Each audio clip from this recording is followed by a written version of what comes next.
real quick, should I try this? My journey. I've been in healthcare for a little more than 35 years. Mostly in hospitals and consulting. I was either CFO at a hospital or I was consulting with the CFO at a hospital. Okay, more so kind of turning things around and stuff like that. You know, like I don't know how your FQs are doing down here, but up in Syracuse, we're struggling. You know, we're struggling and stuff like that. But when I was at the hospital, or consulting with the hospital, again, I'm a finance guy. Okay, at the end of the day, it's the bottom line. It's what do the numbers generate and stuff like that. Okay, and I hate to say it, didn't really care about the patients. And if we had to cut a service, we cut the service because it was going to increase the bottom line. And then, you know, when I was doing my consulting, an engagement came up and said, "Hey, John, we got this FQHC in Utica. We'd like you to go there for 6 months and kind of help them turn things around." And I said, "F what?" And they said, "FQHC." It's like, oh, okay. You know, and again, I've been in healthcare for over 30 years at that point in time. I heard of FQHCs. I didn't know what they did. You know, as far as I'm concerned, they were a glorified physician practice. That's all they were. So I said, okay, fine. Well, I'll go for 6 months. You know, it's kind of a hike. It was an hour and a half drive one way and stuff like that. And I told my wife, it's 6 months. We'll go in there, we'll turn things around, and then, you know, we'll go on to our next thing. So I got there, and I gotta tell you, it changed me. FQHCs changed me. What you guys do that work at FQHCs is God's work. It truly is. And I'm going to go into a little more detail what I mean by God's work, but you're taking care of people that no one else wanted to take care of. You know, I can't tell you a number of times talking with patients that come in and say, well, you got, so, no, I got kicked out of that practice. You know, why did you get kicked out? I missed an appointment. I said, they kicked you out for that? Yeah. So, one of the things that, I assume you guys do too, you work with our patient population. You know, when somebody's struggling, trying to figure out how they're going to pay their rent, how they're going to put food on the table, their health care's in the back burner. Okay, and you guys do this day in and day out. So, thank you. I think it's wonderful. I really do. Because again, this is the population nobody wants to deal with. You know, this is the population that even the government no one wants to deal with. That's why they created these FQHC entities. I had a provider. So we did Hep C. And for those that don't know, anyone do Hep C in the room? No one. We got one, okay, all right. So for Hep C, it's a cure. There's not too many diseases out there that you can say, I cured John of. I treated John's chronic conditions, I treated this, but for Hep C, you can actually cure them. And we had a provider who was very big in wanting to provide Hep C treatment. And what made her unique is, she didn't care if they were still using it or not. She spent the time to show them how they can do their needle exchange and work with the partnering organization down the street how to get new needles, but she didn't care. She wanted to make sure that in order to change a community, you got to do it one patient at a time.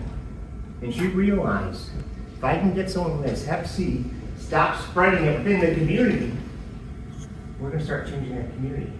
And they're going to, whether it's, food education or stuff like that, they're going to take it home and they're going to do a good job and show their family. And in turn, you start changing families now. You didn't change one patient, now you change a family. You keep changing families, what you end up doing, you change generations and you change communities. That's what you guys do. And I can't thank you enough. And once I drank that water, I knew from that point forward, where I'm going to be is going to be at FQHC. Okay, because of the things that we were doing.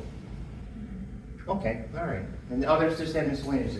So they said, oh, by the way, John, we're converting from Next Gen to Epic in May. And I said, May? Oh yeah, we're going to convert. It'll be very smooth. Has anybody seen an EMR go smooth? No. I mean, it's probably, I don't know. And after 30 years of experience of helping facilities go through these EMR conversions, I was an epic fail. It was awful. To the point where, we had so many things going on with Coach and Epic, who again, in New York, this is their second client. The first one almost went belly up, so we were the second one, and we almost went belly up because of it, because we couldn't get a bill out. Simple things like that, couldn't get a bill out. So we had those issues, okay? Those are, for a finance guy, okay, these are things I gotta focus on. But we also had other issues. We had board members calling up constantly. I could go to a board meeting and just get beat up. You're not answering your phones! It's like, we're trying. We implemented Zoom phones and we did an analysis. We're getting over 500 calls a day. And we could say, okay, some of these folks are calling twice. Why is that? Because you didn't answer the first one. Yeah. And then, and they call and they wait 20, 30 minutes, they hang up and they call again. We have our dental problem.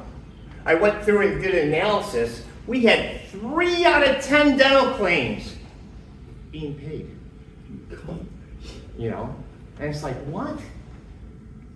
Because again, why is that? We didn't get the pre-authorization. We didn't do things the way we should have done things and stuff like that.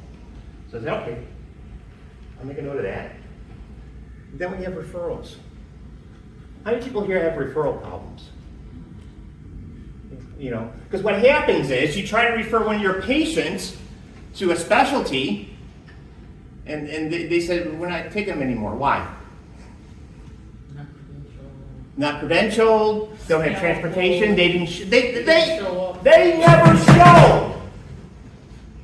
That's like, well, if you let me know, I would arrange, transportation. I didn't know that. Over in Utica, we used to pay for Ubers. Because, again, it was more important to get that person in the clinic to treat their hypertension, to treat their diabetes, to treat whatever, and then I would, bite the bullet on the Uber expense, which I was fine with. Because why? That finance hat I tossed aside. I'm patient-centered now. I went from an ego, I call it ego, from a finance side of things, look at that bottom line, to be more heart-centered. Doing things with my heart. And they got to be honest with you, that's what FQHCs do. They do things with their heart. So, again, God's work. You guys are doing God's work, so thank you. So,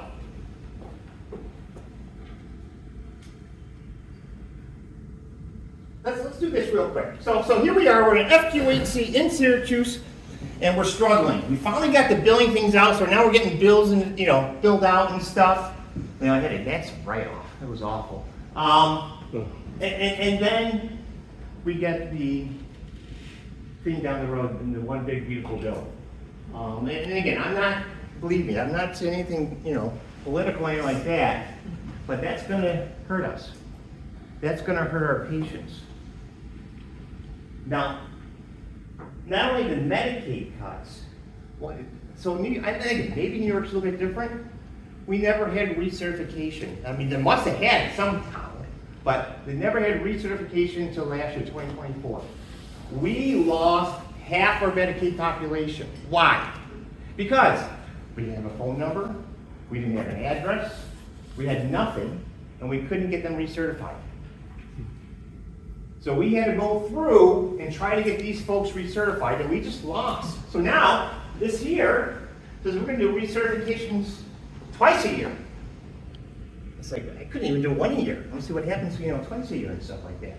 We had a very large refugee population, so, unfortunately, they don't show up anymore. And you know what? I don't blame them. I don't blame them. And then, on top of everything else, they got this gate moving out there. You know, as for, you know, funding for health centers going forward. You know? So, if we weren't struggling before, now, unfortunately, we're at a spot now I have to look at services. Okay? And that's why I don't want to drop dental. But I can't continue to practice when 7 out of 10 claims don't get paid. So I got to do something so I get paid for these claims. Okay? So, how am I going to do that? That's a good question. Okay. I can't bring on new staff. You know, I have problems just getting people to come in the door, or even just coming to work. I mean, registration issues. Anybody have registration issues? Okay, I mean, not, you know, and again, it's funny, these people, you know, they'll come in when they want to come in. And we are at a spot where we don't have a choice. You know, we said, okay, fine. Okay, we're changing that. We're changing that. We came up with a ladder for these folks. You meet certain metrics, your pay increases. So now we got their attention. Oh, by the way, part of that ladder is your attendance. So you want the increase? Yeah, we'll give it to you, but you got to make sure you have good attendance. Okay, that caught their ear, and they're, you know. So, from my perspective, you know, as CFO, I got to say, okay, how am I going to realize cost and time savings without adding more people?